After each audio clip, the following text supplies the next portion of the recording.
तूफान वाइपर जो अज मजीद शिद्दत अंदरून सिंध 400 मिलीलीटर ते बारिश मुतवक्को कराची भी बारिश की शदीद पेशन गोई। महकमे मौसमियात के मुताबिक समंदरी तूफान गुज़िश्ता 12 घंटा तो शुमाल की जानी वध रहा है जो कराची जनूब तो 600 किलोमीटर ते ठट्ठा के जनूब तो 580 किलोमीटर दूर है।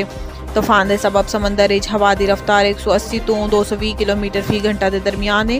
14 जून तक समंदरी तूफान शुमाल की जानी वधेगा तो 15 जून की दोपहर की तूफान जनूब मशरकी सिंध ते भारतीय गुजरात को अबूर करेगा। 15 जून को सुबह तक समंदरी तूफान कैटी बंदर ते भारतीय गुजरात के दरमियान टकरा सकता है। महकमे मौसमियात का दसना है कि सिस्टम के मरकज़ के गिरद लहरां 35 तो 40 फीट तक बुलंद हो रही हैं, जबकि तूफान तो कैटी बंदर ते लहरां 8 तो 12 फीट बुलंद हो सकती हैं। महकमे मौसमियात के मुताबिक तूफान तो साहिली पट्टी ते आंधी ते गरज चमक के नाल मूसलाधार बारिश हो सकती है।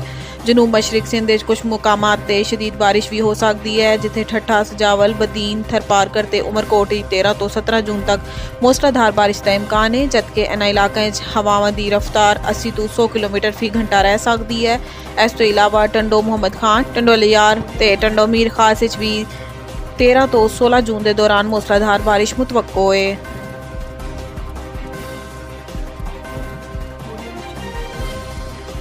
रूसी तेल की पाकिस्तान रिफाइनरी मुंतकिली शुरू कर दी गई। खाम तेल लैके रूसी जहाज़ ब्योर पॉइंट कराची रोज़ कराची बंदरगाह पहुंचे सी। 183 मीटर लंबे रूसी जहाज़ ब्योर पॉइंट ते 45,000 मैट्रिक टन तेल लद्या होया सी। रिफाइनरी जराए के मुताबिक रूस तो आने वाले खाम तेल की जहाज़ ब्योर पॉइंट तो खाम तेल निकालने का काम शुरू कर दिया गया है। जहाज़ तो 30,000 टन तेल पाकिस्तान रिफाइनरी मुंतकिल कर दिया गया है। जराए का कहना है कि ब्योर पॉइंट तो रूसी खाम तेल की मुंतकिली दम कल मुकम्मल हो जाएगा।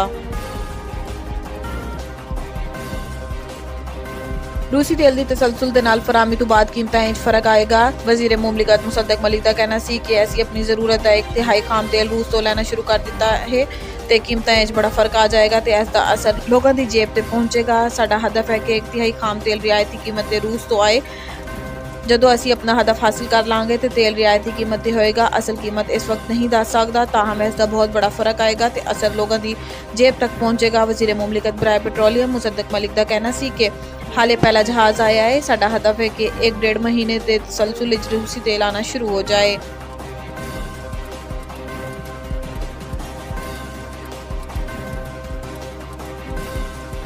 सजा देना अदलिया का काम असी खामोशी नाल अपना काम करते रहांगे। लाहौर तकरीब नाल खिताब करते चेयरमैन नैब ने कहा है कि असी पहले नैब की अपनी इसलाह कर रहे हैं। कौम ने सानू जो जिम्मेदारी दी है इसमें पूरा करांगे। मुतासरीन की मदद लई नई पॉलिसी बना रहे हैं।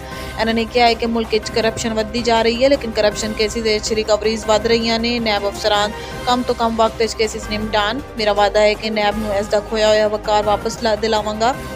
चेयरमैन नैब का कहना सी कि साडा असल मकसद करप्शन ते वाइट कॉलर जुराइम का खात्मा है तो इस जमाने साडी कोशिशों के नताइज कुछ अरसे नज़र आएंगे। लैफ्टिनेंट जनरल रिटायर्ड नज़ीर अहमद ने कहा है कि असी खंदा पेशानी नाल नुकता चीनी बर्दाश्त करांगे तो साडी खामोशी दे नाल अपना काम लगे रहांगे तो मुलजिमां नूं सज़ा देना अदलिया का काम है।